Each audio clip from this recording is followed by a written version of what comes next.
The Earth is an amazing blue planet, covered 75% with water, the essence of life itself. Without water, life would not exist. Water makes our planet unique in our solar system, and the presence of water is what astronomers look for in their search for life on other planets.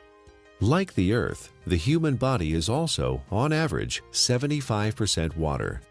Without water, none of the processes that support life can exist. While we can go without food for many weeks, we can only live a few days without water. Yet only 2% of the Earth's water is drinkable, and billions of people worldwide don't have access to clean drinking water. In this video, you'll learn a lot about water. You'll also be introduced to Dr. Richard Cohen, MD, a doctor who practices integrative anti-aging medicine and performance sports nutrition. We really don't think too much about water. It's something that comes out of our tap. It's something that's in the ocean. But what I want people to realize is that we are essentially water. Our brain is 90% water. Our blood is 80% water. Our muscles are 70% water. So without water, our bodies cease to exist. Water is the essence of life. Water carries oxygen and nutrients to the cells. Water regulates body temperature. Water helps the body absorb nutrients and convert food to energy. Water protects and cushions vital organs and cushions the joints. Water removes metabolic waste from the cells through the lymphatic system. Without water, life ceases to exist. Water is just water, right? Tap water, filtered water, spring water, well water, bottled water. Some are a little more pure than the rest. Others have more minerals and taste better. You may pay more for the ones from Fiji or France or some glacier in Canada. But water is just water. Or is it? Volumes have been written on the subject, and the truth is, not all water is the same. Where did water come from? Water came from rain, snowflakes, came from streams, underground reservoirs. And what we're learning now, and this is the case with most issues, and most, when you go back to how things used to be. So if we look at water, the way it used to be, there are 3 or 4 structural and biochemical differences than what exists today. For most of his life, Nobel Prize winner Henri Coanda studied the water of the Hunza people who lived high in the Himalayan mountains. Natural health practitioner Ariana Nation was also fascinated by the Hunza people and their water. In my research, I discovered that there's a long history of scientific research about water and its healing ability. And this Kangen water has quite a history. It's a long history. And one of the things that fascinated me is the Hunza people and their ability to live 120 to 140 years without the degenerative diseases that we suffer here in the United States and all around the world. Why did the Hunza people live so long? Why were they so healthy? Coanda and others believe it is the water. Their water came from glacial streams, and it had very unique properties. It was microclustered. It had a different viscosity and surface tension. It carried lots of minerals that gave it a high alkaline pH. It also had an extraordinary amount of active hydrogen. Hydrogen with an extra electron.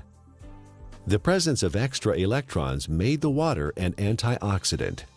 All these properties combined contributed to the health and longevity of the Hunza people. Water similar to that of the Hunza people are found in other places around the world. The Caucasus Mountains of Azerbaijan, the Xinjiang region of China, and the Andes Mountains are just a few. In research, the Russians and the French and a lot of people have researched this. They found that it's their source of water. And it's from the glaciers that surround the mountainous region where they live.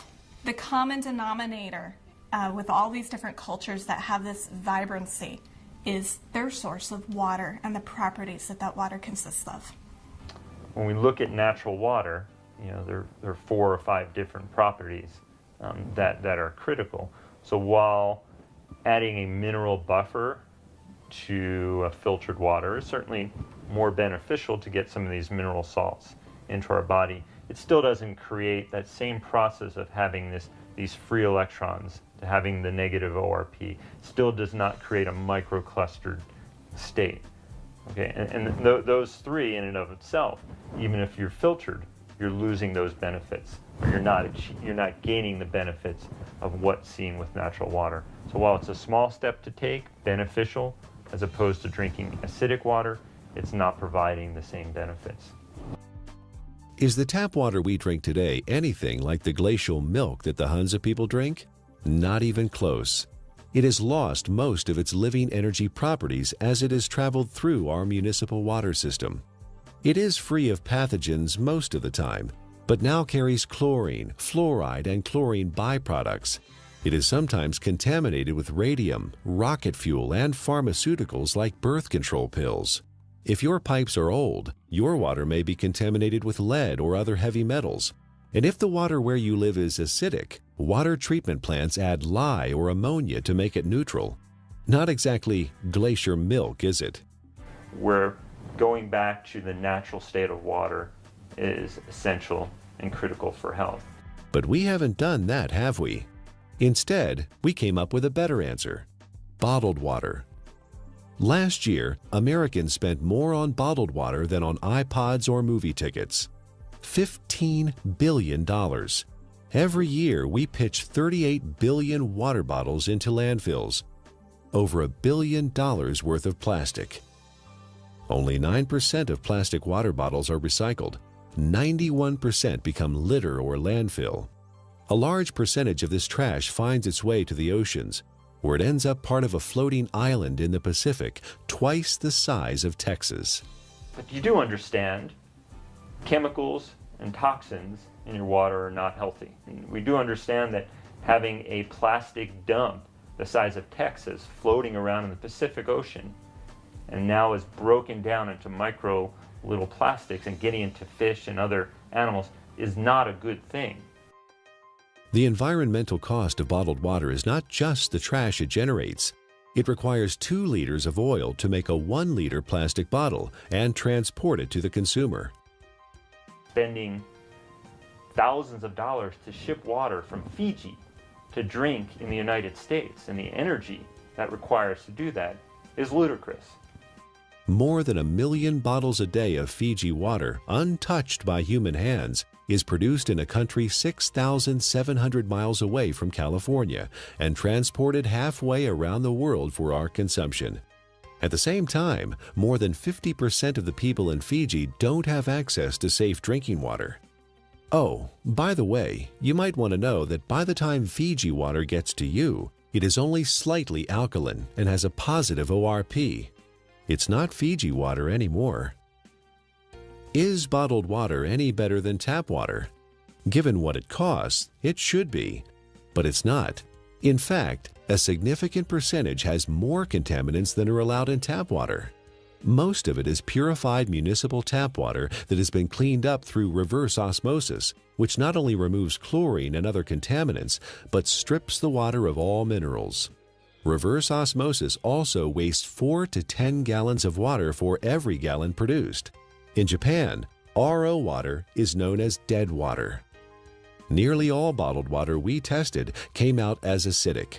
Even spring water that should be alkaline came out acidic. Even worse is that all bottled water we tested had a highly positive ORP, or oxidation reduction potential. Water that has a negative electrical charge, like the natural ancestral waters, is best. Bottled water may be clean, but it does not have the life-giving properties of natural water. Finally, there's the cost factor. It's hard to believe, but if you consume the amount of water you should every day from bottled water, you'd spend over $2,000 per year. Over 15 years, the lifespan of the best water ionizer on the market. That adds up to a lot of money.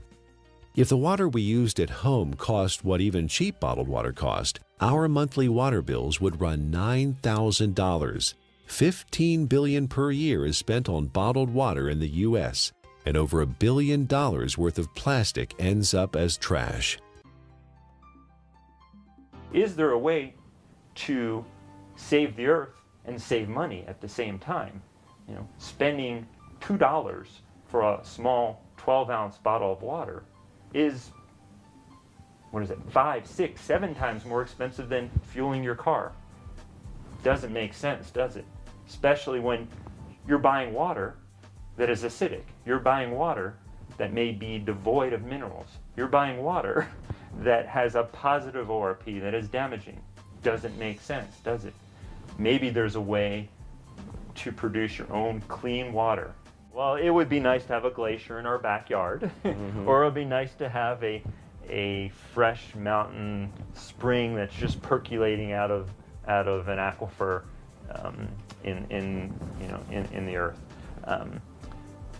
Most people don't have that. But what we do know, interestingly enough, is in places where that does exist, one of the key components is this clean, natural-based water.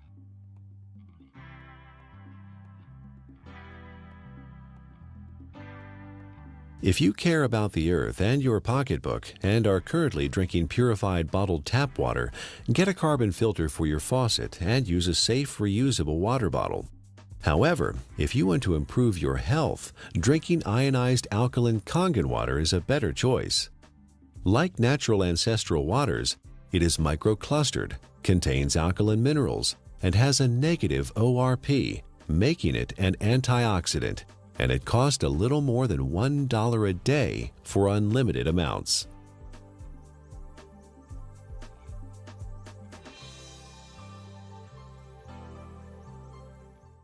There's no doubt that the U.S. is experiencing a crisis in healthcare.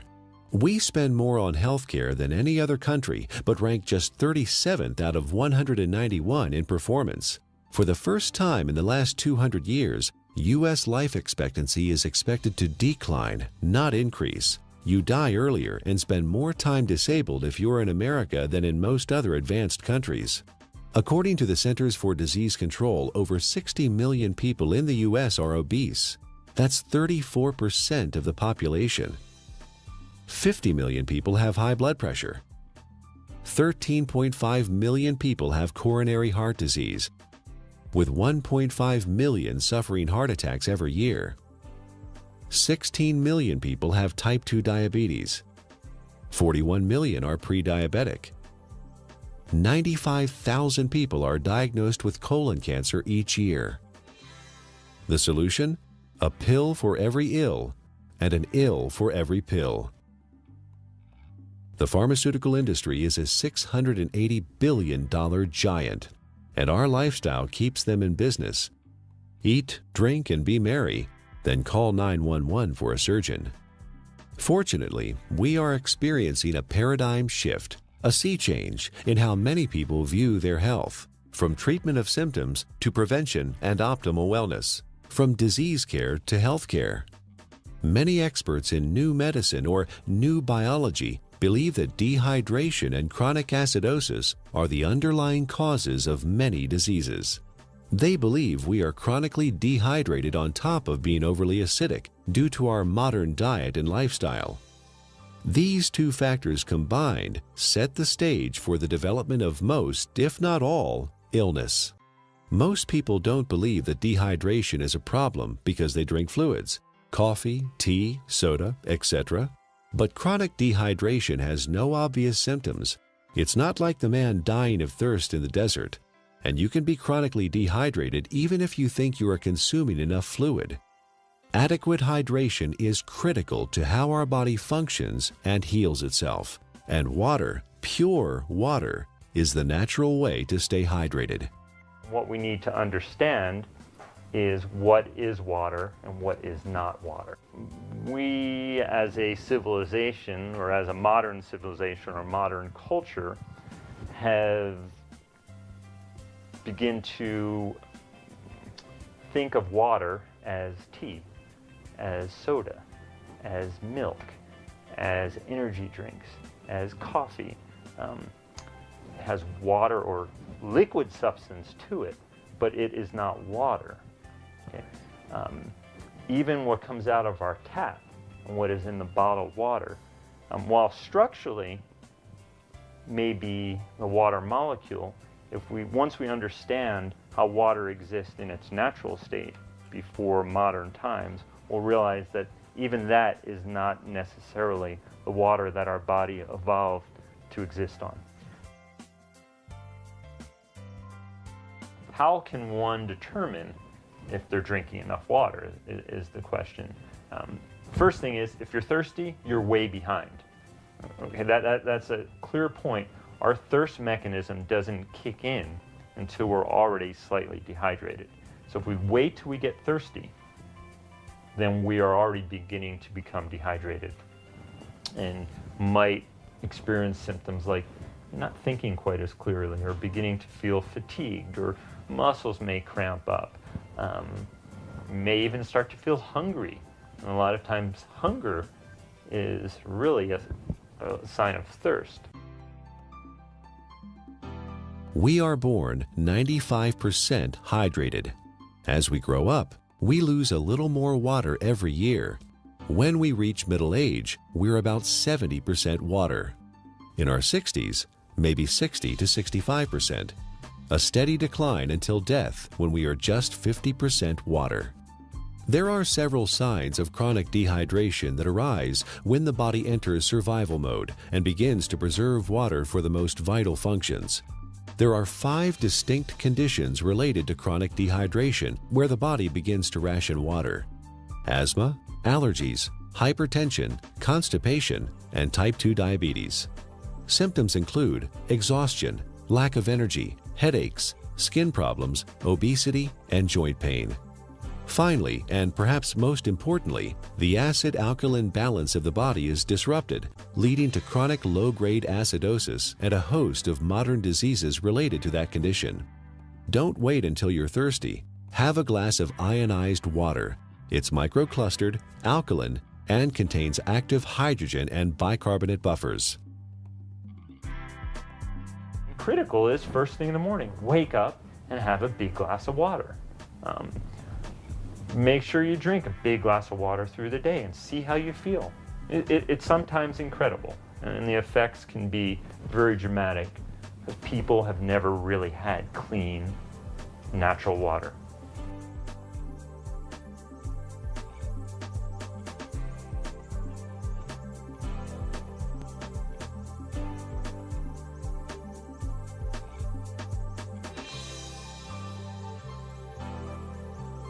I want to use an example of an endurance athlete and specifically show the needs of hydration in the endurance athlete and how that also can relate to the everyday athlete.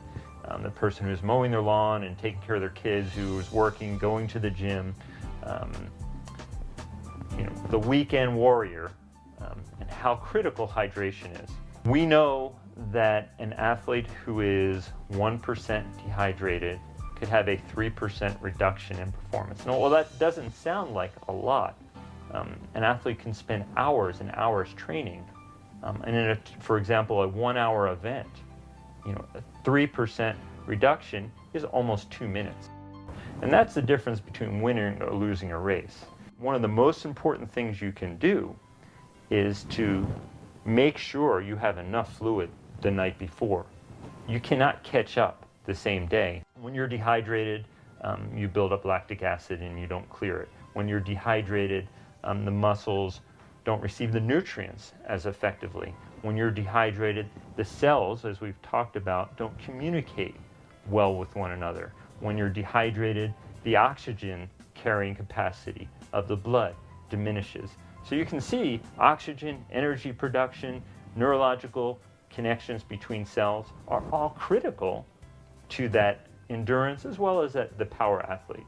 Taking that example of the endurance athlete to the everyday person, you can see how you can become fatigued. You can see how your thinking may not be quite as sharp as it needs to be. You can see how hunger could play a role, or you begin to yawn, or your muscles are a little bit tight from sitting in the same place throughout the day. Hydration is critical. It's critical to the athletic endurance performer. It's critical to the everyday endurance athlete who wants to make it from the morning to the night as effectively and efficiently as they possibly can. Alkaline ionized water is a great choice for hydration for competition athletes, recreational athletes, and everyday people because it is microclustered, and the free hydrogen and bicarbonates help neutralize acid buildup and toxins.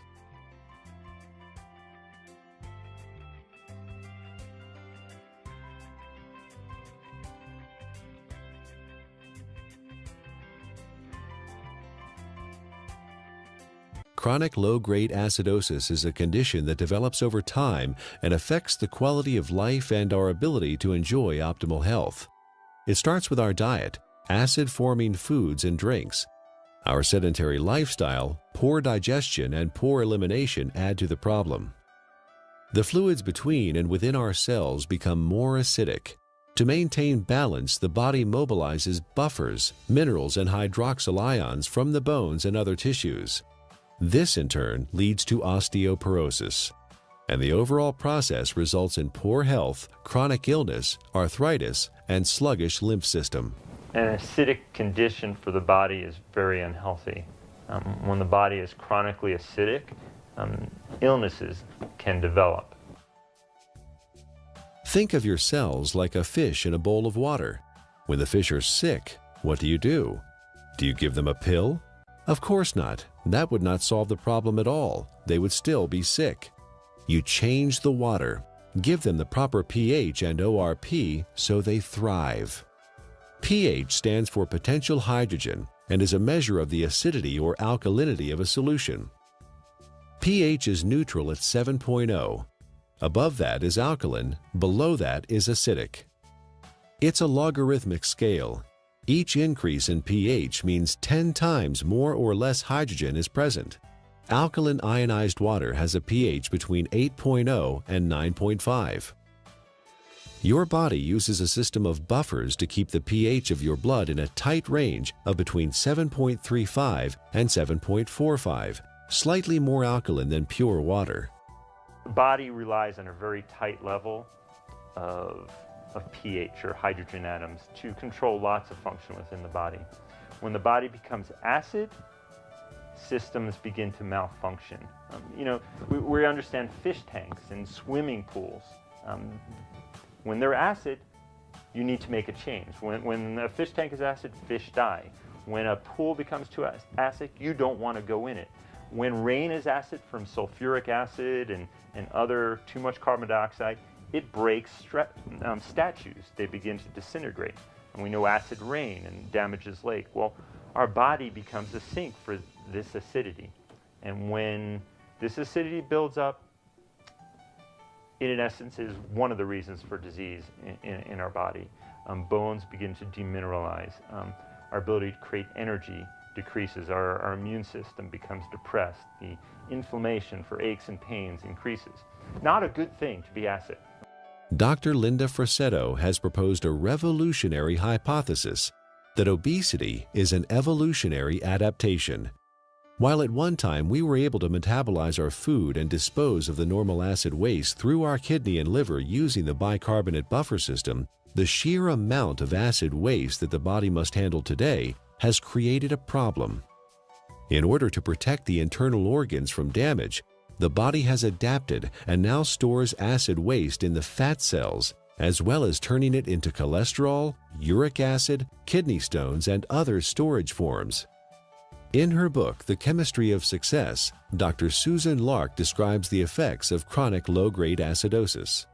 First, you tend to tire easily and become fatigued, retain toxins and heavy metals, lack energy to achieve your goals, become more pessimistic, develop chemical sensitivities, experience stiffness and joint pain, brain fog, and chronic fatigue.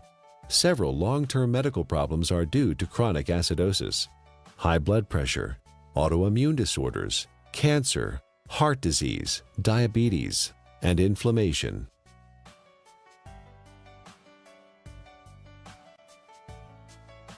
%80 of the foods we consume leave behind acid waste that the body has to deal with.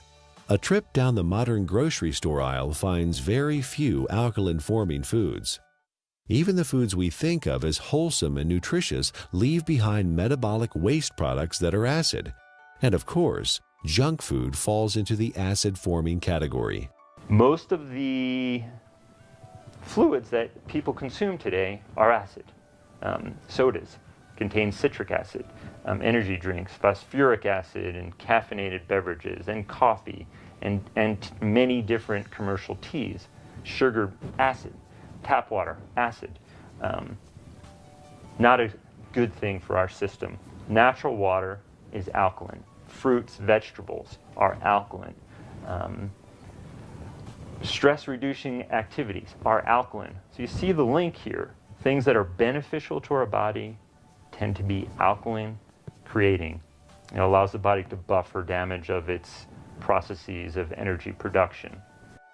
In addition to our diet, there are several ways our modern lifestyle increases the acid load on the body. Physical and mental stress reduce oxygenation and blood flow and increase muscle tension. Strong emotions like anger, fear, hostility, anxiety, or excitement. Vigorous exercise, which produces lactic acid, pyruvic acid, and CO2, decreasing muscle pH. Frequent airplane travel with cabin air lower in oxygen and higher in CO2. Over-the-counter and prescription medicines and vitamins. All these things produce more acid for the body to deal with. Consuming more acid is like consuming and sucking life out of your system. You have a certain ability to buffer that, and you will break down. So water in its more alkaline state, it provides it more of a capacity, to handle some of the stressors of life that we face, or the choices that we face. Drinking ionized alkaline water, the equivalent of ancestral or glacial water, is an affordable, practical, and accessible solution to provide the body with a constant stream of alkaline bicarbonate buffers to neutralize acidity with no side effects. The cycle of wellness begins with a diet that contains more alkalizing foods and ionized alkaline water. Moderate exercise, good digestion, and complete daily elimination are also important. This leads to more alkaline fluids within and outside of the cells. Calcium and other minerals support bone density instead of being used as buffers. An alkaline body leads to better digestion, less illness, fewer colds or flu, a feeling of well-being, better lymphatic flow, more energy and stamina.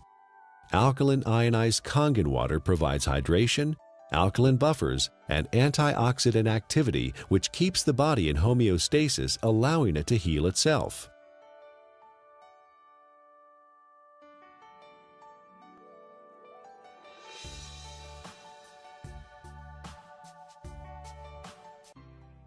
Japanese scientists investigated the Russian research about Hansa water and found that electrolysis could be used to create living water with properties similar to Hansa water. This is now known as functional water, microwater, ionized water, or Kangen water. Kangen is a Japanese word that means return to origin, or in chemistry, reduced, having an extra electron. In the U.S., Kangen water is the trademark of Enagic USA, who market top-of-the-line water ionizers. Anyone with an ion water generator can make Kangen water from tap water. Water is first filtered, then exposed to an electrical charge in the electrolysis chamber of the generator. Alkaline ionized water is called living water. It is similar in atomic structure to the waters that the people of Hansa drink directly from glacial streams in the high Himalayas. It is fresh, invigorating, life-enhancing, free radical scavenging, and delicious. Full-scale development of water ionizers started in 1954, fueled by research at several agricultural universities on the effects of ionic water, especially acid water, on plants. Experiments on the human body followed, conducted by Japanese doctors and other scientists around the world. In Japan, hospitals and clinics have used purified, electrically restructured, ionized alkaline water for over 30 years to treat a number of disease conditions.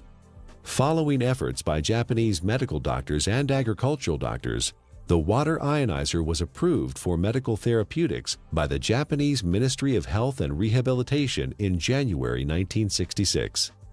Well, we don't have a glacier. We don't typically have fresh streaming water.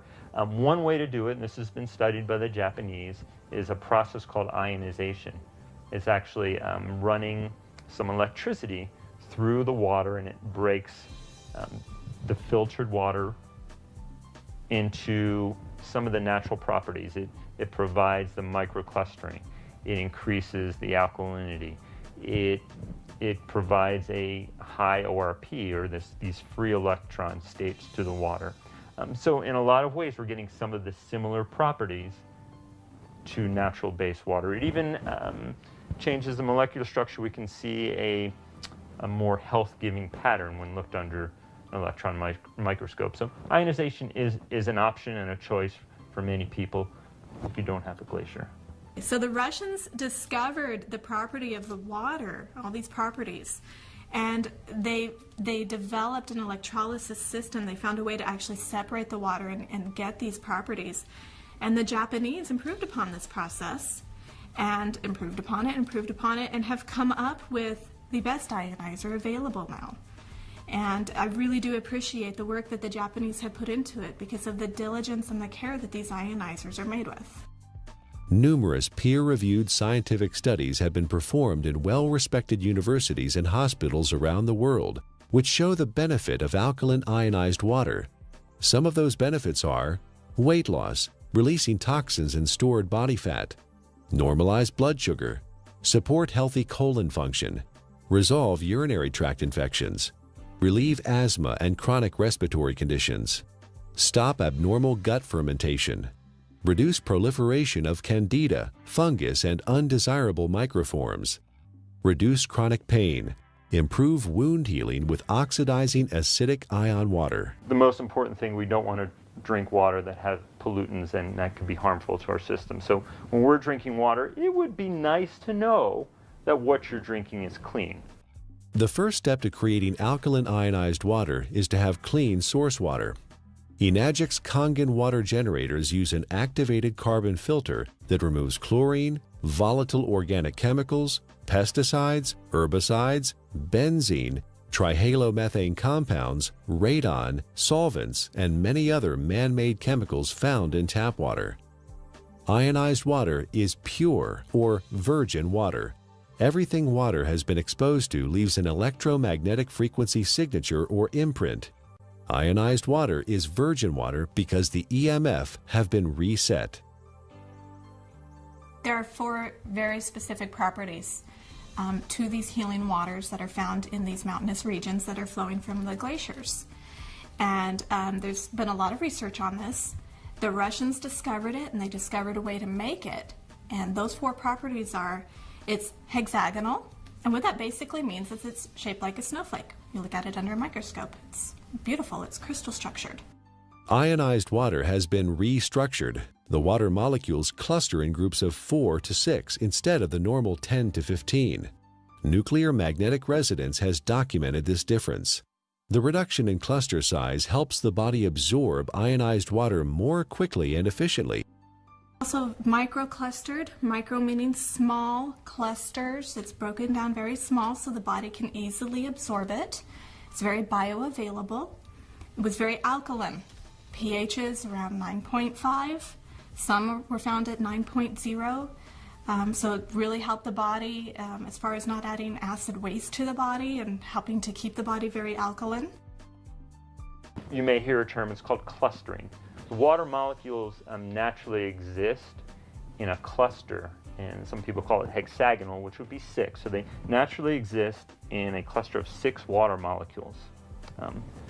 The water as found through taps and commercial water sources is a much larger cluster of water molecules. There are many beneficial properties to that, and it enhances the body's ability to hydrate. I was really excited when I started actually to quote-unquote play with the water in my own kitchen with different supplements, with powders and tea and oil and all the different things that I worked with. And you could really see the life to the water. I could put, for example, my green vegetable powder drink in Kangen water versus bottled water and a tap water, and actually see that this water has an energy to it. In fact, it will stir itself and become very, very absorbable, and you can watch that happen within the water. You can watch it make tea instantly, whereas other waters cannot do that. It cannot get in and penetrate those nutrients and pull those nutrients out and put it right in the water where you're drinking it, where it can then go in and penetrate your cell walls at that same level. Many people complain that they find it difficult to drink large amounts of water because it makes them feel bloated and heavy.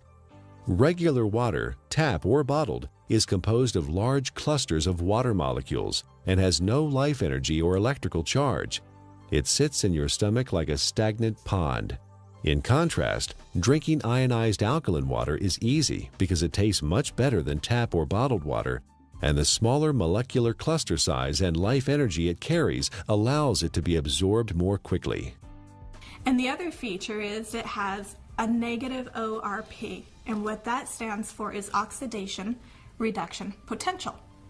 Not to get real big and fancy, a lot of people are like, oh, what is that? It is the ability of that water to reduce the oxygenation of the body. And the property of the water that actually gives it this negative ORP, or the potential to reduce the aging in our body, is the active hydrogen that it consists of.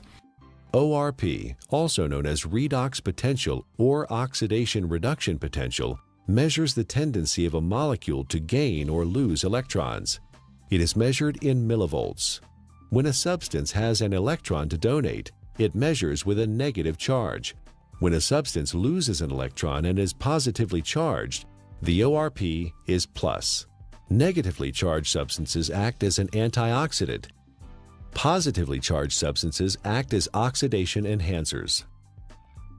What we have learned to understand is this water in its energetic state has an abundance of free electrons. Okay. The Earth is loaded with free electrons, and where that comes from is lightning strikes. Okay. So we have all this energy potential in the Earth that's imparted to the water, and when we consume the water, you're basically consuming a antioxidant. We know vitamin C, vitamin E, all these particular nutrients that you may take. In its natural state, water has a similar, even perhaps more powerful ability to quench out free radicals or inflammatory processes that may occur from natural processes within our body to create energy, to fight infections, as well as to quench out some of the destructive things that we may do in our modern life, from pharmaceutical agents, cigarettes, alcohol, over-exercising, stress. Water can help buffer that in its natural state. Like natural ancestral water, ionized water holds a measurable negative electrical charge. This is what gives the water vitality or life energy. Almost all other drinking water available to us has a positive charge, which means they are oxidizing agents. Only negatively charged water can efficiently flush out toxins and poisons in the body at the cellular level and neutralize free radicals. A free radical is a molecule of oxygen that has lost an electron and is positively charged. It is also known as active oxygen. This active oxygen is hunting for a replacement electron from somewhere else in the body. Active oxygen damages the cell membrane and even DNA. Antioxidants produced by the body and from our food provide free electrons to stabilize active oxygen-free radicals. Ionized water is one of the most powerful antioxidants known. Ionized water has millions of hydroxyl ions per glass. No other water has this incredible benefit. Acid alkaline is the amount of hydrogen that's present. When there is tremendous amounts or a large amount of hydrogen, a system is termed acid. The pH is considered low. When there is lesser amounts of hydrogen, it's alkaline. The second component of water in its natural state, as we just spoke about, was having natural minerals. Okay, right. Being able to get these nutrients which are critical to our health, and those don't exist for the most part in commercially bought or tap waters. Water in a alkaline state provides the body with a greater capacity to buffer some of the natural processes that stress the body, as well as the lifestyle processes that also stress the system. And drinking water in a natural alkaline state provides you with a substance that is not acid, that is not damaging to your system. So you can look at it from two different ways, eliminating all the unhealthful things that we don't even think about and consuming clean, natural base water. Is ionized alkaline water safe for anyone to consume? Certain medical conditions require fluid restriction, so you should follow your doctor's advice. For these people, because of the unique imbalances that are created, extra fluid is not processed well. So the standard conventional mechanism, don't take fluid because you can't process it. Let's minimize it. While the cells intracellularly are starving. See, the problem is that the fluids can no longer get into the cells effectively. Is it because people are not drinking or haven't drinking natural water? Certainly one component of it. It has to do with the health of the actual cellular membrane. So for these people, well, I don't want to say drink all the water you can, but I think you will find for whatever water that you can, or fluid that you can, by consuming water in a natural state, you may begin to enhance the intracellular component of the water and lessen some of that extracellular water that exists. And in doing so, you may find that your fluid intake may gradually increase, and that would be beneficial. How that helps your ultimate condition, obviously it is an unknown since there's many factors involved. But water in its natural state, microclustered, alkalinized, is going to give you, in essence, the most bang for your buck. Don't waste your fluid on coffee. Don't waste your fluid on energy drinks or sodas. Absolutely not. That's just going to make your condition worse. All water is not created equal.